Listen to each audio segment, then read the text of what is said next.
Vai ser óculos mesmo? Você tirou óculos? Eu vou ficar nervoso demais. Eu tô igual o Tom Zé, tô certo para te guiar. Fala, turma, tudo bem? Olha aqui o Marcelão, mais um episódio aqui da prosa do economista com o zootecnista. E esse episódio hoje aqui a gente está dando continuidade ao episódio anterior, que a gente começou a falar do ciclo pecuário, sobre as influências do mercado, um assunto que está muito quente aí no dia a dia, que é fazer trava de boi, se proteger das oscilações da arroba, que eu falo que muito, não é a oscilação da arroba, é do mercado, né? A arroba não tem culpa, coitada, ela está lá estática, quem regula é o mercado, então por isso que a gente se protege é do mercado, não é do boi, coitado. A gente tem que se proteger dele quando está lá, né? Para ele não pegar ele, mas faz isso, é do mercado. E hoje, dando essa sequência aqui, nós vamos continuar essa prosa e vocês vão ver que agora o assunto vai ficar mais quente ainda. Então, dando continuidade, eu sou o Gustavo, aqui da GW Melorianos, junto com o meu grande amigo e parceiro, Marcelo, da Potencial Consultoria. Tá com você, Marcelão? E aí, moçada, amiga e amigo que surge o botim nessa lida pecuária, tudo bem? Então, Gustavo, vamos dar continuidade nesse ponto, né, chave. Eu achei até interessante você falar assim, que a gente não tem que se proteger do boi, né? Claro que a gente tem que se proteger. O bichinho é um bichinho, às vezes, raivoso, né? Mas, e, cara, às vezes a gente acha que também não é nem o mercado mais, né? Que a gente tem que se proteger do mercado. Hoje o mercado tá quase que em um ser somente, né? E então eu acho que a gente tem que começar a se proteger deste ser somente, né? Mas interessante, cara, interessante. Eu já quero começar aqui já fazendo uma provocação antes da turma, mas antes disso, né?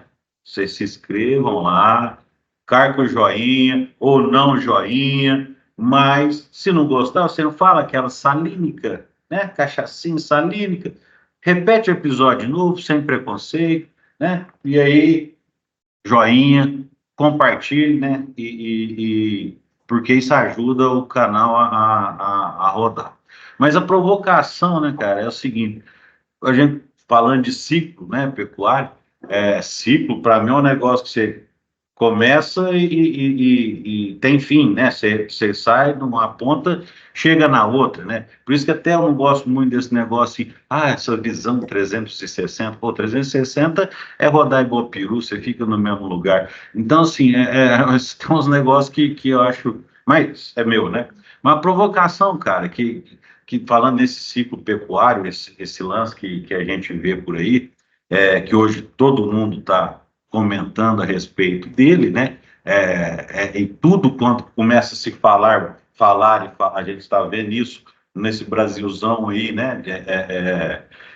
Que vem acontecendo aí, né? Politicamente falando, mas, né? Que quando se monta uma narrativa e aqui tudo aquilo que se é falado e todo mundo falando a mesma coisa, aquela mentira passa a ser verdade ou a verdade passa a ser mentira, porque você já não tem mais a distinção, né, da ideia ou da conformação que ali estava sendo supostamente delineada, né? Então, essa narrativa. Aí, falando nisso, né, falando do ciclo, desse ciclo pecuário, né, por exemplo, a gente vê aí tantas e tantas tecnologias que entraram no sistema pecuário brasileiro e entram e somem, nada perene, né? Tudo, né? Eu estou falando de adubação de pastagem, por exemplo, estou falando de um boi 777, que você pode incluir mais um 7, que é o 7 parmo de fundura, que o cara fica atolado depois de entrar num negócio desse, né? Então, assim, a gente começa a ver a própria irrigação de pastagem, né? Confinamentos e tudo mais, todos esses tipos de suplementações aí que eu já falei, TIP, RIP, né? RIP, né? Aquele negócio que você escreve na lápide do coitado do fazendeiro. Então, assim, isso tudo eu posso chamar de ciclo, né? Se assim for conceituado como um ciclo. É um ciclo de uma coisa que aparece e depois desaparece. Na Cintaleb, né, em Antifrágil, ele já comenta muito isso, né? A gente pega esses grandes filósofos atuais, né, que acreditam em tudo que é recente, né, e esquece o que é extremamente perene, né? A gente hoje, né, se esquecendo da Bíblia, por exemplo, né, uma coisa que está sendo esquecida aí no nosso meio, a família, por exemplo. Eu estou falando mesmo por falar, mas esse ciclo, né, se eu for conceituar isso como um ciclo, todo esse sistema do que aparece e vai embora, esse modismo, né, isso, como é que eu posso dizer, que se dizem ser inovação e que, na verdade, não passa somente de novidade, né? Então, assim, pô, acabamos de ver aí na nossa grande mídia, né, uma das mais conceituadas do Pecuária Tupiniquim, né, que é a nossa amiga Debbie Waugh, e com reportagem, né, falando aí um dos grandes problemas do que não se pode, não se elevou a mais o nosso boi 777, pode estar relacionada à cria. Porra. Na cria é o único lugar que a gente tem realmente o ciclo pecuário, porque a gestação não muda, a não ser que for aborto, né? A não ser que for aborto prematuro, mas a gestação normal não muda, né? Então, são essas coisas, essas narrativas, essas construções que hoje a gente tem que ficar muito esperto, né, com esse negócio de ciclo pecuário. Todo mundo falando de ciclo pecuário. O ciclo pecuário é isso, o ciclo pecuário é assim. E se matar a vaca fica assim, e se reter vaca fica daquele jeito, e não sei o quê. Isso antes era 7 anos, agora já é 3, agora é 3,5. Então, porra, isso não é ciclo. E aí eu gostaria que você passasse agora, né? Eu já conceituei o que eu acredito ser ciclo, né? Mas eu deixo agora para você, então, que a gente lá atrás, no último episódio, a gente terminou, né, com uma conotação um pouco diferente do que a gente considera como cíclico, né? Como ciclo pecuário, né, Gustavo? Eu vou dar início. Eu falei demais, eu sei, não foi mal, falei demais. Mas, não, eu acho que hoje, vocês viram, eu estou sem óculos, porque hoje eu quero estar cego para guiar. Como dizia Tom Zé, né? Quero estar cego para te guiar. Mas você não falou muito, eu acho que você ilustrou muito bem. Porque. E aí eu vou na narrativa inicial, sua. Ciclo. Cara, tem um ano. Não é, aqui não é mentira nada. Eu só pegar e começar a acompanhar jogando. Tem um ano que a gente escuta que o ciclo da pecuária esse ciclo que a gente está da pecuária tá chegando no fundo do poço, tá chegando no fundo do poço. Tem um ano. Qualquer analista de mercado que você pegar falava que a gente estava no fim do ciclo, que as coisas iam mudar, que os preços iriam voltar, né? Agosto do ano passado, então, todo mundo só narrava isso, certo? Bom, se é um ciclo, igual você falou mesmo, e eu concordo, que é ciclo do ponto de vista racional, didático e do dicionário, ciclo tem começo, meio e fim, certo? Hora para começar, o que é o meio e o fim dele. E aí, obviamente, numa pecuária, que as coisas elas têm uma linearidade, que ela tem sim, por mais que seja um ambiente orgânico, ela tem. Você acabou de falar, a vaca ela gasta 9 meses para criar um bezerro, tá certo? Ela, em 8 meses, ela desmama, esse animal tá o quê? Apto ao quê? A engordar e para ir abate. Ponto.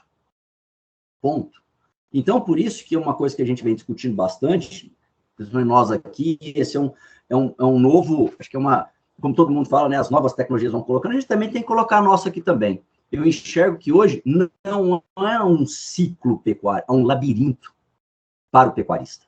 Muito bem pontuado. O pecuarista hoje ele não vive um ciclo pecuário, ele vive um labirinto pecuário. Que ele entra, mas no meio ali ele não sabe para onde ele vai, para que caminho ele vai, porque não é mais estático aquele ciclo. A análise de ciclo pecuário, que eu estou tirando como estatístico para fazer um comparativo agora, é completamente diferente com o que a gente está vivendo de realidade hoje. De novo, quer fazer uma análise de ciclo pecuário com benchmark, com coisas anteriores, com movimentos econômicos diferentes, com estágios mundiais de consumo completamente diferentes, com estágios mundiais vivendo guerra, vivendo pandemia. Nunca foi medido um ciclo pecuário num ambiente de guerra e pandemia. Mas aí a gente quer comparar com aquilo. Então, de novo, é um labirinto, certo? Exato, até geneticamente, a gente falando dos bovinos, né? Até citando aqui agora mesmo, tecnologias, né, que existiam, que foram embora, que vieram outras que também já foram embora, e que tentam voltar e tudo mais, né, Gustavo? Cara, e isso que você pontuou, para mim, é fundamental. A partir do momento desse entendimento, a gente já bateu no benchmark, né? Esse Já. benchmark externo. A partir desse momento que ele, lá dentro, que ele já entrou, né? A partir do momento que ele, o boiadeiro, passou a ser produtor, ele já está dentro desse labirinto. Exato. Né? E hoje a grande gama de informação que chega e a rapidez que chega e a tendência das pessoas que a produzem achar e se intitularem dominantes dessa informação, né, causa muito mais uma desorientação dentro desse labirinto do que uma própria orientação né, uma bússola, um caminho a ser seguido, né, cara? Exato. E aí o que acontece? Que bússola, qual que é a melhor bússola hoje? Desculpa, não existe. Não existe. Eu, como técnico no assunto, se você falar assim, qual que é a melhor bússola hoje? Humildemente falando, eu não sei qual é a melhor bússola. Por quê? Porque há tanta informação, e não quer dizer que as informações elas são inverídicas, mas elas não trazem a amplitude do todo, elas vão muito naquele foco momentâneo. E hoje, como a gente fica nessa questão do ciclo, e não é mais o ciclo, mas sim um labirinto, por quê? Porque tem um fator extremamente importante. O que rege hoje o mercado, você lembra quando a gente começou um episódio aqui, não tem que ter medo do boi, eu tenho que ter medo do mercado, é porque ele que rege a arroba. E se há um mercado, é porque existe uma indústria produtora. Então, realmente, eu vou desovar a minha produção aonde? Em alguém que produz. E alguém que produz é quem leva ao mercado para consumo. E se eu levo ao mercado para consumo, eu tenho o quê? Uma cadeia para trás sofrendo uma pressão. Agora, quem gera a pressão para trás é a indústria. Então, este é o grande ponto. Então, o boiadeiro hoje, ele precisa, acima de qualquer coisa, tá, ter um olhar amplo para fora da porteira. O que o mercado está acontecendo, como a indústria está se posicionando, e como cada vez mais essa indústria ela vai, de fato, sim ser dominante.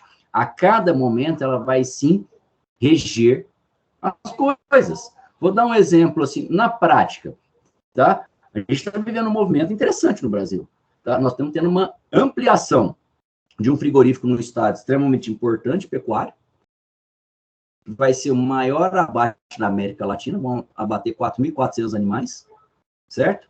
Nesse mesmo estado é onde rege o índice de reposição de bezerro, certo? E uma coisa interessante, né? Tem, desde agosto para cá, o valor do bezerro nesse índice praticamente não tem oscilação, ele é estável, há uma oscilaçãozinha muito fraca, mas se você olhar a linha do tempo, é quase que uma linha reta.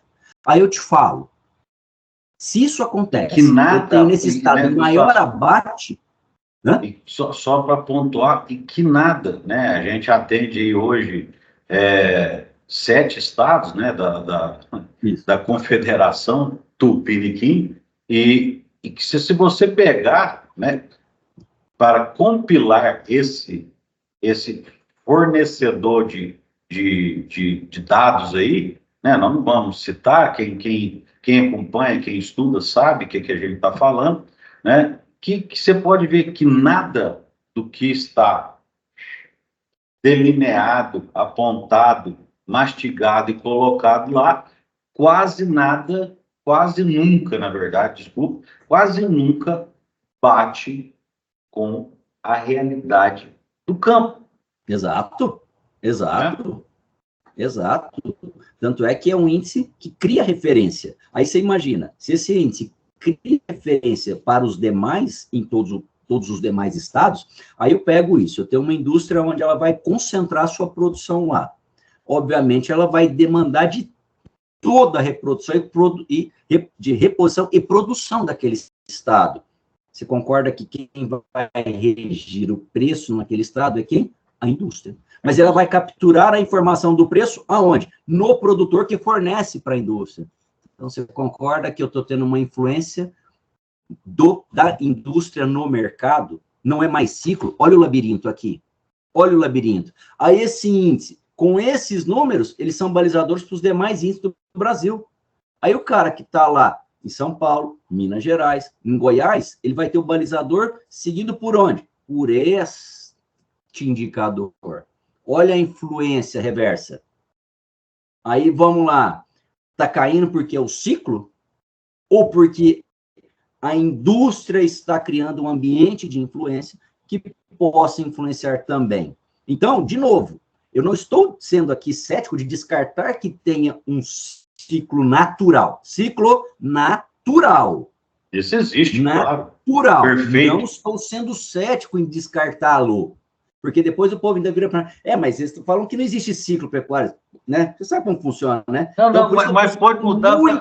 Muito ilustrativo aqui agora. Não estamos descartando o ciclo, porque ele, de fato, ele é natural, ele acontece. O que a gente está colocando aqui como mais um ponto, mas é daí que eu vou analisar mercado, preço e dinheiro no bolso. Olha só, cara, você citou um negócio muito interessante. Citou um negócio muito interessante. Desculpe ele tá cortando, porque tá cortando, não sei se é a internet, não sei se lá na hora da gravação também, na hora que o vídeo baixar, a gente depois vai ter que ver como é que vai ficar. Porque tá cortando muito, a não ser a internet, que aqui no escritório estava muito ruim, não sei se é a minha, se é a sua, mas eu tive problema aqui. Então, desculpa aí, turma, esse negócio. Mas você apontou um negócio interessante. O ciclo natural, né? Porra, esse Deus pôs para nós, né? Brasil Central, dois momentos bem distintos de produção de pasto, né? Nós temos chuva, nós temos seca, a vaca, ela tem um período de gestação de 280, 285, 290, 270 de gestação, beleza? Uma desmama meio programada, se for natural, ocorre entre os 6 meses até o 8º mês, beleza? Ciclo natural. O boi vai ganhar quando tem pasto, vai perder quando tem seca. Ok, lindo, maravilhoso. E se a gente pegar isso lá atrás, quando isso desenhava realmente um ciclo que a turma gosta de chamar, né, do que pode trazer, né, o financeiro, o ciclo pecuário financeiro do negócio, aonde dessa forma a gente tinha safra e entre safra, né? Com todas as nossas tecnologias, nós melhoramos demais a produção, mas acabamos achatando, né? Hoje não tem safra e entre safra. Hoje tudo é safra, né? Exato. Hoje tudo se produz muito, essa não é a conversa da turma. Hoje produz vaca demais, hoje produz novia demais, hoje produz bezerro demais. Não, mas abate demais, mas segura um pouquinho, já tem vaca demais, já vai ter bezerro demais. Então, né, acaba, cara, essa sacada aí do ciclo natural, eu acho que esse show de bola, você pontuou na mosca, assim, acertou o cu do mosquito na hora. Agora, podemos perder isso, né?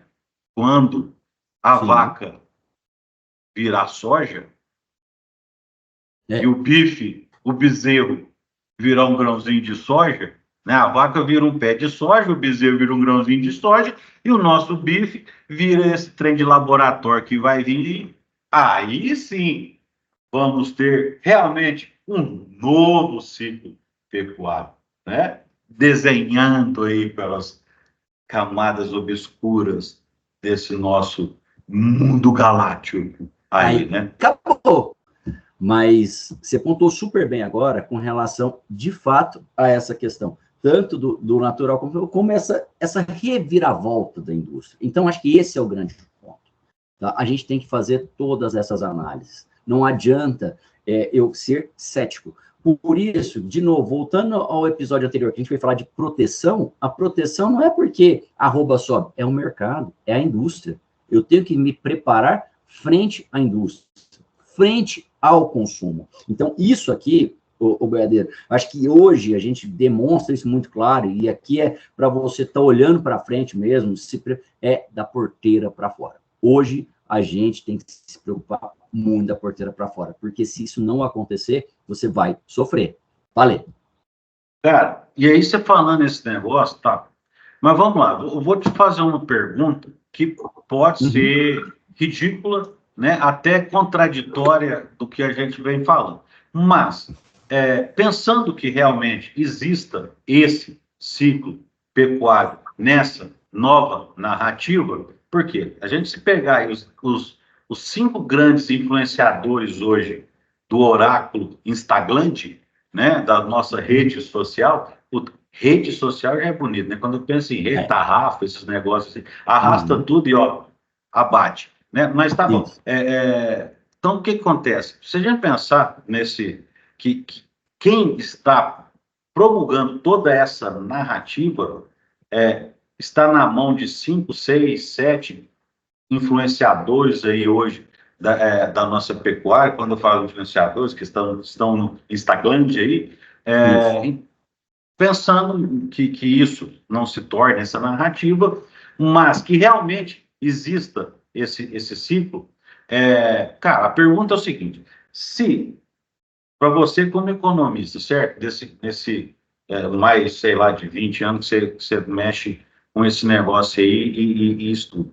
Cara, será que existe, sim, alguns fatores que levam a ter a esse chamado ciclo pecuário? Igual se tem, por exemplo, seca e chuva. Então, a gente tinha entre safra, a gente tinha oferta, em tal época a gente tinha baixa oferta. Você acha que tem alguns pontos na sua experiência, tá? Não tô se você acha que tem, se não tem. Se tiver, expõe aí umas 2, 3, 4, você acha que pode sempre estar realmente fazendo a manivelinha dar uma girada, né, Gustavo? Tá. Acho que, assim, existem algumas coisas de fato que tenha. A própria natureza da produção, ela já gera alguns pontos de fato que são reais. Certo? Sazonalidade existe? Existe. Isso faz parte de um ciclo. Faz parte de um ciclo. Mas isso faz parte de um ciclo de produção. Então, todo ano a gente vive um ciclo de produção, vivemos, que há você tem, igual você explicou bem, tem a água e tem a seca. Isso cria um ciclo de produção, correto? Se há um ciclo de produção e que eu tenho uma interferência na indústria, que eu estou transformando a fazenda numa visão de indústria, porque o ambiente natural, ele é uma influência dentro de uma indústria chamada fazenda, então, obviamente, eu vou ter um impacto no ciclo de produção. Isso é real. Isso eu tenho que analisar. Não tem como eu fugir disso. Então, eu vou dar um exemplo. É natural a gente viver um mês de maio onde eu tenho uma queda nos preços? É natural. Por quê? Porque eu venho desovando, entendeu? Venho segurando até abril, chega em abril, a seca vem, correto? O cara não tem saída, ele vai pôr a mercado. É óbvio que você tem uma pressão de preços. Se eu aumento a oferta e quem consome é a indústria, é aquela história. Marcelo, hoje eu preciso de 10, mas o cara está me mandando que eu posso tem 20 aqui, eu posso escolher 20. Uai, quem está desesperado para vender? Eu compro, é natural, ciclo. Isso aqui sim é um ciclo de produção. Então não tem como a gente fugir. Aí como que eu, agora, pecuarista, me blindo do ciclo de produção? Não estou falando de ciclo pecuário, olha a diferença. Ciclo de produção, a gente vai viver isso. Então, o que eu tenho que fazer? Organizar a minha estrutura produtiva para me blindar sobre isso. Isso é real, ponto. Isso é real. Agora, as demais coisas, e isso que eu estou trazendo que é real, é de fato fazendo aquela análise importante. Estou olhando para dentro da porteira. Positivo. Agora, para fora da porteira, aí eu vou ter vários fatores. Vários fatores. Eu vou dar um exemplo mais, assim, você falou para não dar uma filosofada, mas eu vou precisar dar uma filosofada numa coisa aqui, porque em economia, na teoria econômica, algumas coisas, elas são métricas, mas algumas coisas, elas são, de fato, comportamentais. Tá? Então, não é nem tanto filosófico, mas são comportamentais. O comportamento influencia na dinâmica de preço e o comportamento influencia na estrutura de mercado no tempo. Né? Tanto é que tem um economista que usa uma frase célebre que todo estudante de economia vê, que é a mão invisível do mercado regulará ele no tempo, né? Porque isso é comportamento de consumo. Você tem um evento, pós o evento a gente se acomoda sobre aquilo e as coisas continuam. Pode ser um evento positivo como um evento negativo, a gente se acomoda com relação a ele, tá? Então, voltando aqui, né? A gente viveu um momento que ele foi muito positivo, indiretamente causado por fatores indiretos, que foi um aumento do consumo de produção na China, N coisas, que fez uma pressão, o Brasil consumindo mais. O que isso influenciou no comportamento do pecuarista? Uma ambição. Os preços do bezerro disparando, que gera uma ambição. Eu vou segurar, vou produzir mais, porque vai ser dessa forma, eu vou rachar, vou ficar milionário de novo só fazendo isso. Isso é comportamento. E esse comportamento, no tempo, influenciou? Óbvio que influenciou. Porque a partir do momento que ele tem este comportamento, que ele é causado pela ambição, eu segurei, correto? Se eu seguro, eu produzi mais. Mas, em momento algum, eu olhei para fora da porteira para entender. E esse alguém que eu falo são todos os regentes do mercado, tá? Não estou culpando o pecuarista, os regentes do mercado. Sim. Em momento algum, alguém levantou a mão e falou assim, vai haver consumo para isso lá na frente? As pessoas vão continuar consumindo dessa maneira? O mundo vai continuar se comportando assim? Nenhum regente trouxe isso. E, obviamente, se trazia o quê? Porque o que vende é o momento, não é o tempo. Lembra disso. O que vende é o momento, não é o tempo. Eu ser aqui um cara que vai subir uma coisa e ficar falando assim, não, porque tá bom demais, nunca na história aconteceu, um bezerro desse, olha o ágio que tá tendo, você pode produzir. É muito bom falar disso, porque isso aguça o comportamento, a ambição. Mas ninguém levantou a mão e falou assim, pessoal, daqui a 2 anos, o que está acontecendo agora vai ser o comportamento? Olha um fator determinante aqui, que se corrigido, volta à estabilidade. Ninguém fez isso. Exato. Então, muito do que a gente está sofrendo hoje tem esse comportamento, que também é influenciado via economia. Então, o que aconteceu? A gente teve uma estilingada de rebanho no Brasil que nunca na história aconteceu. Agora, a população estilingou da mesma maneira? O mercado internacional estilingou da mesma maneira para o consumo? Não. Ele deu um sobressalto por um fator de pandemia, depois ele reestabiliza, e ninguém na época também, nossa, de bezerra a R$3.000, falava assim, quando a China voltar a produzir porco, que passar os problemas da gripe suína lá, eles vão continuar comendo carne do mesmo tanto? Influenciou. Outra coisa, os preços lá estavam no outro patamar. Como não tinha porco, o valor do boi aqui era quase o valor do porco lá. É óbvio, é melhor comer um porquinho ou um boizinho, ou uma vaquinha. Ponto. Mas ninguém fez essas análises. E aí, óbvio, quem pagou o preço?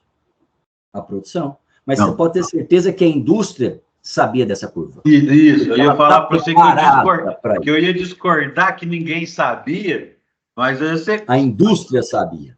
Totalmente. A indústria sabia. Totalmente.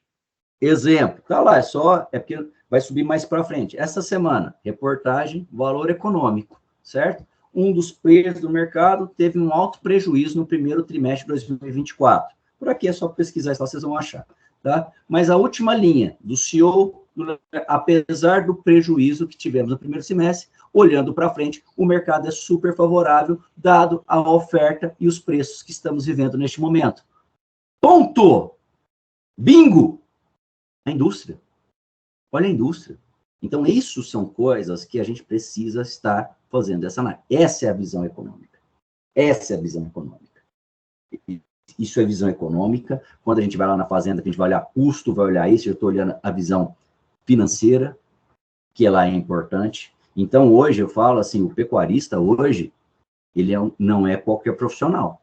Ele é um super profissional, porque o cara tem que entender de um monte de coisa para ele continuar nesse mercado. Porque senão, ele vai virar o quê? No tempo, tá? É ruim, duro eu falar isso, mas e não estou menosprezando a outra classe, pelo amor de Deus, mas é o que pode acontecer. Ele vai se tornar, igual a gente tem lá, granjeiros de porco, granjeiros de frango, tá certo? Que são simplesmente cuidam daquilo e entregam para quem manda, que é a indústria, e ele se torna refém. Não pode acontecer isso. Não pode acontecer isso. Se não atentar, agora mesmo está DG. Exatamente. Então, agora isso é a grande dor. Essa é a grande dor. Eu acho que, assim, o que a gente está discutindo aqui hoje, trazendo, tá? É algo profundo, é algo até muito além, às vezes, do que alguém possa estar nos ouvindo aqui hoje imaginou ouvir, mas é a realidade. E que bom que está gravado, porque daqui a 4, 5 anos ele vai poder voltar realmente. Lá o Marcelo Gustavo, naquele episódio, comentou isso. Exatamente. Entendeu? Então, eu acho que esse é o momento aqui que a gente está vivendo, que não é ciclo pecuário, é um labirinto. Um labirinto que estamos vivendo. Simples assim. Simples assim. Tá? Quantos falaram que a arroba em outubro ia dar mais 250? Quantos? Essas horas a gente tem que lembrar de gravar. Esquece. Tem que anotar. Essas horas a gente tem que lembrar de gravar e anotar. A arroba de outubro está dando 245. E olha lá. E olha lá. A arroba na bolsa essa semana bateu 229. 229. Ela abriu o ano a 243. Esse eu 229. Acho que é um desenho muito bem realista do negócio.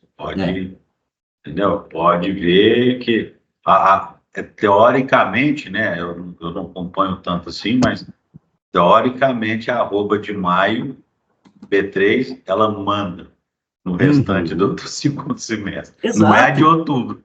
Não, é a de maio. Porque o que é? De novo, o que é real? É o ciclo de produção.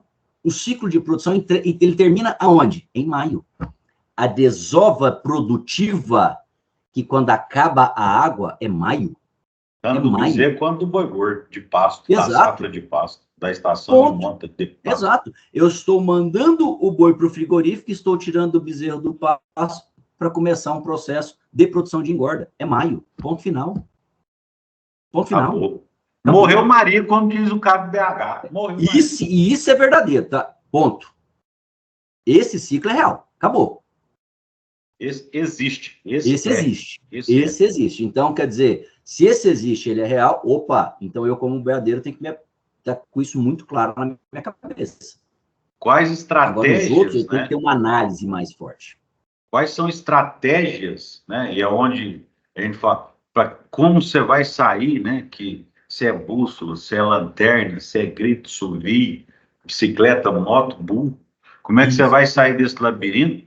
Isso vai depender das estratégias, né? E as estratégias dependem dos dados e do seu conhecimento, para que você possa formular, então, a sua visão de sair daí, né? Como é que você vai tocar essa parada aí, né, boiadeiro? Então, esse é o lance que a gente vem pontuando em todos os nossos episódios, né? Pedacinho por pedacinho, porque, igual a gente falou, a gente podia ter feito isso aqui não é um curso, né? Isso aqui não é mentoria, nós não temos vontade nenhuma de vender curso para vocês, fica pagando essa porra desses meninos aí, acha que tá bom aí, entendeu? Não tem vontade nenhuma de vender curso para vocês. Agora, o que nós estamos fazendo aqui, realmente, é tentar, né, mostrar que existe criar esse bom senso, né, esse senso crítico, né, não acreditar em tudo que está aí assim, né, como eu citei mais cedo um pouquinho, tudo isso, né, muita informação pode não orientar e sim desorientar o negócio, né? E numa sistemática de labirinto, onde já se encontra perdido por ter entrado, se perder lá dentro por mais informações chegando e o cara não sentar e falar assim, peraí, o que eu preciso resolver? Quais são as estratégias que eu preciso compor? O que eu preciso fazer basicamente bem feito, fazendo o óbvio bem feito, para poder começar a alinhar um norte aqui dentro desse meu mercado que eu vivo. Né, sabe? Então, cara, eu acho que foi... Isso. Mas deixa eu só pegar um ponto aqui, antes da gente partir para o final aqui, que eu acho que você falou super bem, assim, eu acho que são essas verdades que a gente está construindo aqui mesmo, a gente não está aqui para poder fazer nada disso. Eu acho que aí tem um ponto que é importante, assim, você que está escutando a gente falar tudo isso, muita coisa eu acho que você talvez nunca ouviu de ninguém, a gente está te provocando inicialmente aqui, e igual o Marcelo falou, mas você está lá fazendo curso com A, com B, com C? Continua fazendo. Mas captura, então, isso aqui que a gente está falando, leva lá e solta essa pergunta dura para ele, para ver como que ele vai te responder, como ele vai te ajudar a também a enxergar mais coisas que a gente está fazendo aqui. Eu acho que esse também é um ponto que a gente está querendo fazer aqui. Isso é o nosso intuito, é esta provocação. Não é uma verdade, são as provocações. E é óbvio que a gente embasa a provocação, não é aleatória, é em estudos. Em estudos, vendo o mercado, acompanhando e fazendo também análise, tá? Análise.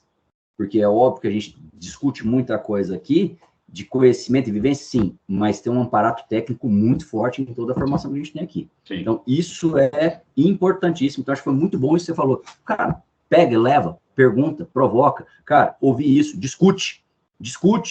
É dialética, e se você achar outro caminho, coloca pra gente aqui.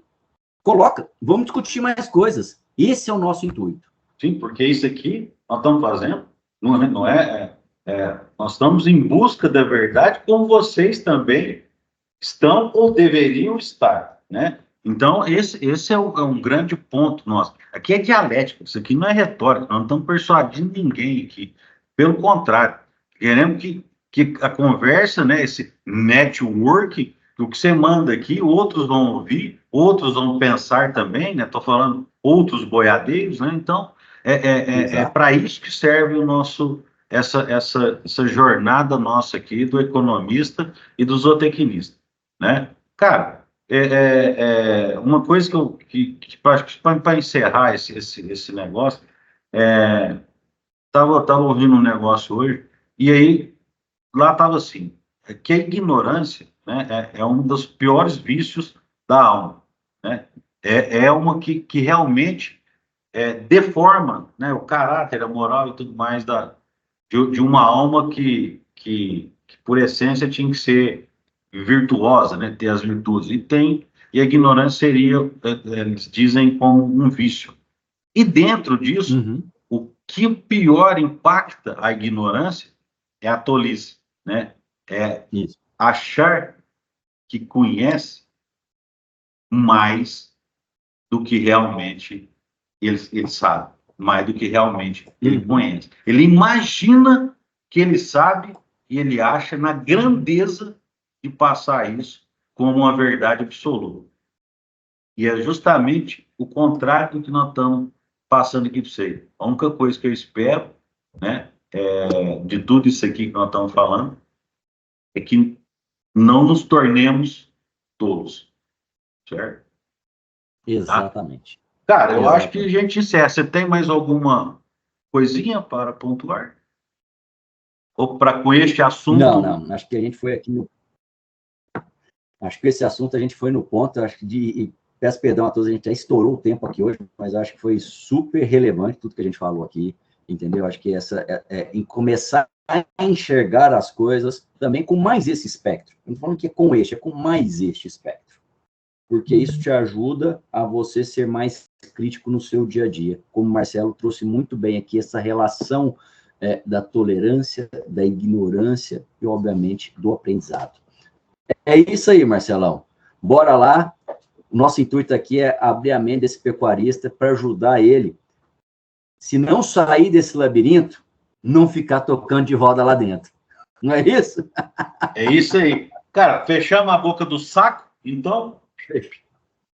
Show de bola. Deu nó? Cara, eu acho que você tinha um negócio aí para falar, um negócio que estava produzindo, né? Tinha? Antes de terminar. Exatamente. Aí Pessoal, você já fala, já termina, que eu só vou falar tchau. Fechado. Pessoal, para fechar esses 2 episódios, que a gente falou bastante aqui de mercado, de ciclo pecuário, no anterior a gente falou bastante sobre a importância, que é como se proteger mesmo da arroba, e eu falei aqui para o Dia da Indústria, a gente vai trazer um material para vocês, bem ilustrativo aqui, de como que é, de fato, esse mercado da bolsa, o que é essa questão de trabalhar o derivativo, travar o boi, como isso funciona. Então, a gente vai criar uma cartilha para vocês aqui, tá? A gente foi, de fato, super lúdico no episódio, quando a gente falou disso aqui, não quis ser zero técnico aqui. Não é curso, a gente vai trazer uma... Exato, não é curso, mas a gente vai trazer uma cartilha aqui, a gente vai subir essa cartilha lá no Instagram, tá? E você capture isso daí para poder te ajudar em mais essa tomada de decisão, como se proteger ou não aí de tudo que a gente está vivendo. Beleza? É isso aí, então, Marcelão. Mais uma prosa aqui do Economista do Tecnista, mais um assunto polêmico aqui, né? Para deixar a galera aqui pensativa, provocativa, mas esse é o nosso intuito e estamos aqui para isso. Pessoal, um grande abraço. Não esqueça, se gostou, mete o dedinho lá, sininho para riba, compartilha com a turma. Tamo junto. Tá com você aí, Marcelão. Pessoal, brigadão, amigo e amiga que surge a botina nessa lida pecuária. Obrigado aí por estar nessa jornada com a gente. Quando os materiais saírem, a gente disponibiliza e avisa no Instagram da GW, no Instagram da Potencial, tá? Para vocês entrarem em contato, tá? Para que possam receber, né? Quem tiver o interesse disso aí. Então, moçada, como eu termino sempre, se não gostou, toma aquela cachaçinha salínica, ouve de novo esse episódio, o outro episódio, ou melhor, ouve os 2 sequencialmente, para que possa. E o que nós estamos falando aqui, a busca é pela verdade. Nós não estamos trazendo a verdade. Ok? Moçada, grande abraço, até o próximo episódio.